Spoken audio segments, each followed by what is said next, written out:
Okay, biscuits and gravy, stuff you'll need, tools, etc. Saucepan, not a non-stick, regular pan, whisk,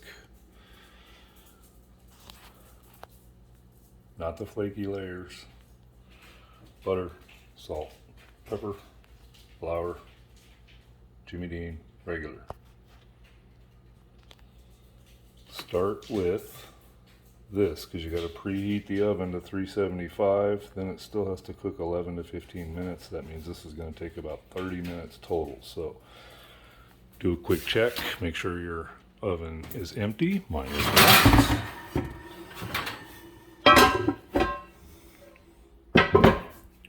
Okay, rack should be in the middle. Okay, 375. Off it goes. Okay.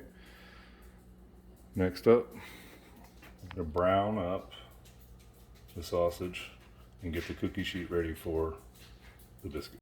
Biscuits, non-stick, foil so you don't dirty up the pan. Cooling rack. If you don't have a cooling rack, just use a pot holder.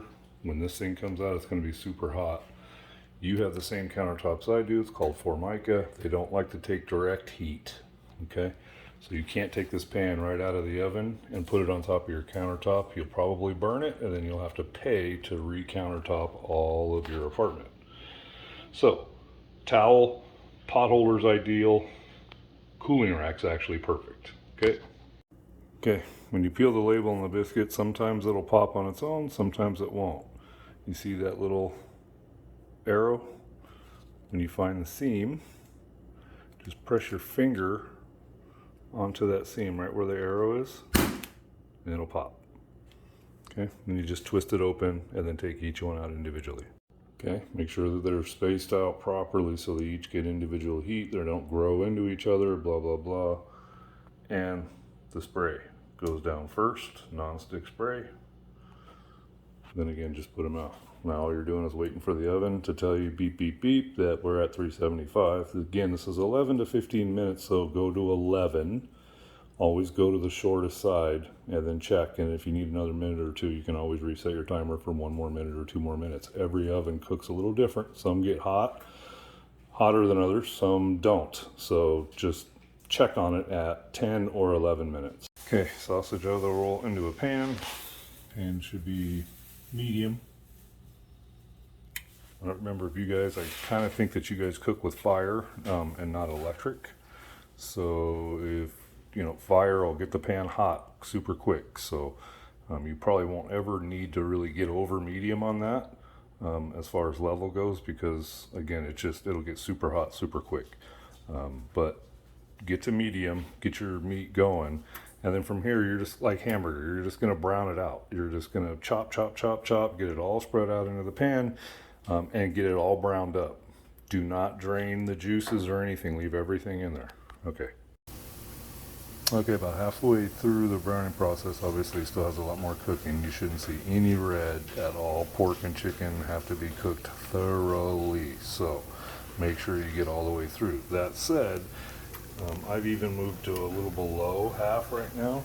I don't want to overheat this because I want to keep all the juices. I don't want to lose that juice and get all this dried out. All that juice is what really provides the flavor. So give it time for the heat to go all the way through instead of trying to burn it through with a super high heat.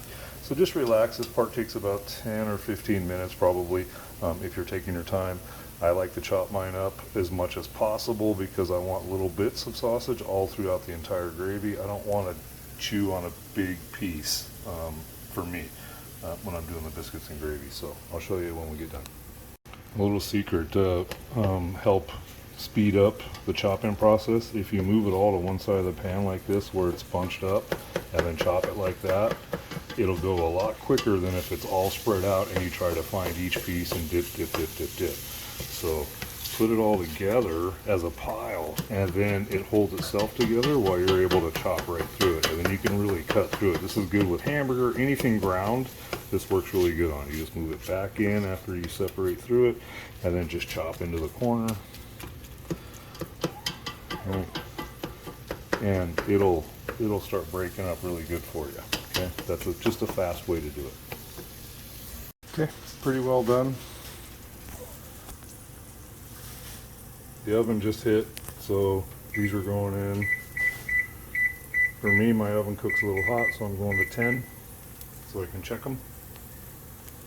And then again, this is pretty set. From here, you're going to transfer into like a cereal bowl, but I would prefer not plastic. So if you have, you know, a metal bowl, like a mixing bowl, or you know, whatever, not plastic, because it's super hot. So again, just to not melt anything or get any chemicals in your food and that kind of stuff. So take this just as it is, and transfer into a regular little bowl. Okay, pan should look like this. It's totally cool if it has grease in it. Leave as much of that actually there as you can, and it's totally fine if it has some little bits. There's where I've transferred to. Okay, it's just gonna wait. So from here, I'll come right back and show you where we're at. Okay, so from here we're gonna make a roux. Typically, you know, with one pack of sausage, I probably wouldn't use a whole stick of butter. You probably only need a half. The flour is a thickening agent. Raw flour, all flour is raw, cannot be eaten out of the bag. It has to be cooked, whether it's baked or anything else. So the roux is, you start with the butter, melt it down, and you're gonna add as much flour as you think you need for a thick sauce, right? So the more flour you add, the thicker the sauce is gonna be. It has to be cooked. So here's what I'm gonna do. I'm gonna do the stick of butter, and I'll show you how much flour I'm using, and then I'll show you the roux so you know what we're talking about. You add the salt and pepper to the butter and flour mixture, right, as you're mixing it. So that's where the whisk is also going to come in. All right, so hold on one sec. Okay, half stick butter. I've ground my pepper on top. Salt. You can eat quite a bit. The milk's going to knock all this down. Okay. Now you can add some later. You just want some now. Okay. Kosher, not iodized. You can't use that much salt. If you do iodized is chemical, like margarine is all chemical. Use real butter. Use a kosher salt. That's an actual mineral. Hasn't been processed, and it isn't now crystallized from chemicals. So do it pure. It takes a little more because it's pure. But it's not bad for you. So, all right. So once this butter melts down, then we'll add our flour. I'm going to do a 1/4 cup at a time. I'll be honest with you, I don't ever really measure it. I always do everything by eye. What you're really looking to do is just make sure you have enough flour that covers the butter that you have in there. You don't want more of one or the other. You really want an equal amount of both. I'll tell you, this is a half a stick.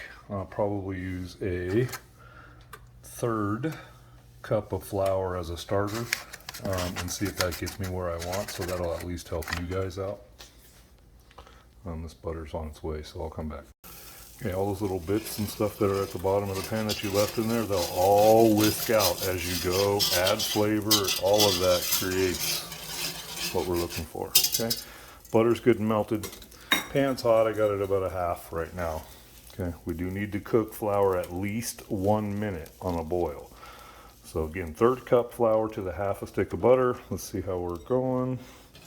You're going to whisk that in until everything is covered. You want enough butter to make this a roux, like a little, you want it to be that. See how it boils like that? We need that flour to cook at least 1 minute that way. But I need to have enough. I can't have it dry. I need to have enough. So make sure you're whisking. This pan will be hot. So make sure you get everything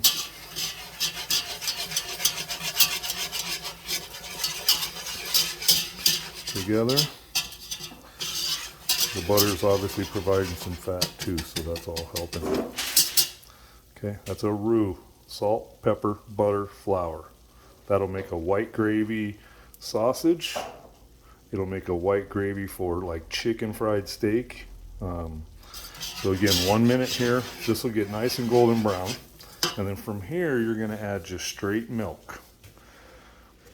Okay, and then you're gonna just keep adding milk to however thick you want the sauce. I'll show you. Okay, my roux's pretty well done. You need to turn your heat up a little bit. I would probably go to the half or maybe even a little more, because you're gonna add cold milk, and that's gonna, immediately cool the pan off and slow your process. So heat it up a little bit. You'll see what happens here. So this is all boiling and hot. And when you add that, you add the milk. See how thick it gets right away.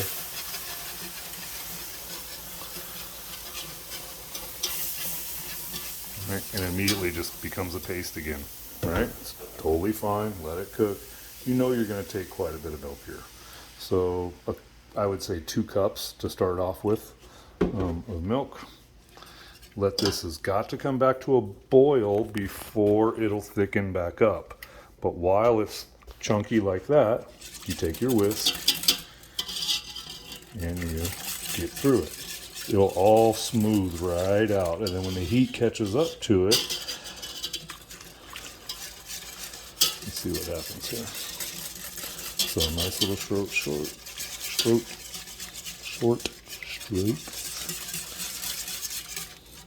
Let it all smooth out. Once the heat starts catching up, you can see what's happening. See how that bottom pan, all that stuff, see all the little bits and everything that it's put into that sauce already. Get all around the whole edges.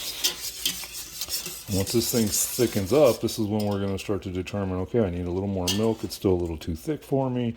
Or if it's too thin, you cannot add flour to it right now. That has to be done on that roux. If you add it to it now, your gravy will taste like flour. Yes, it'll cook, but you won't get the flour taste out of it. And your gravy will taste like flour. Okay, so for me, that's pretty thick still. When you look at it, it's still pretty thick. Okay, so we're gonna add a little more milk for me.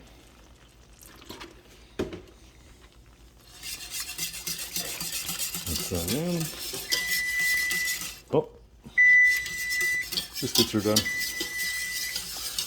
I'll mix over this now. Hold on. Okay, biscuits are done. See, that's 11 minutes. So, you gotta, that's why I say check them on the light side, and then I would go in and just give them a quick turn so they don't stick while they cool, and then back to the sauce. Okay, so mix. It's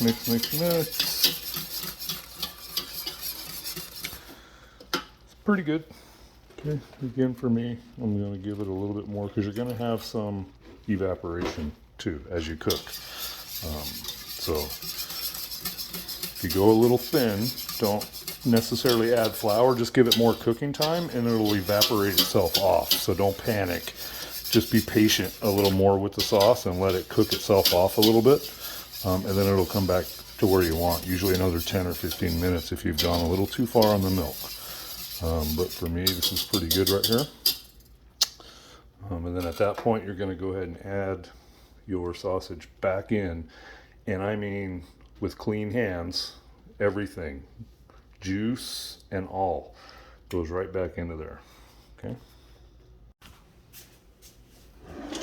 There you go. Now with a spoon, because the whisk is a pain in the ass in this part. So I've dumped it back in. Right here, you know your sauce is good. Go right back down to low or even off. Okay, just mix this right back into it. Get everything combined. Technically, if this becomes too thick for you at this point, if you over, whatever, you can add a little more milk still at this point. Not gonna hurt nothing. Okay. The spoon just helps get everything out of the corners and edges, and you toss it back into the middle so you can get it mixed. Okay. See how it is? And that, it's ready to go. Scoop onto your chingaderises and get it rocking. So see the consistency? Now it's super hot right now. It'll actually thicken as it cools a little bit. But for biscuits and gravy, you want it to be not peanut butter thick to where you choke every time you take a, I don't, to where every time you take a bite. So you want it to have a little bit of run to it, but still thick enough like a sauce, right? So there you go. Biscuits and gravy, dad style.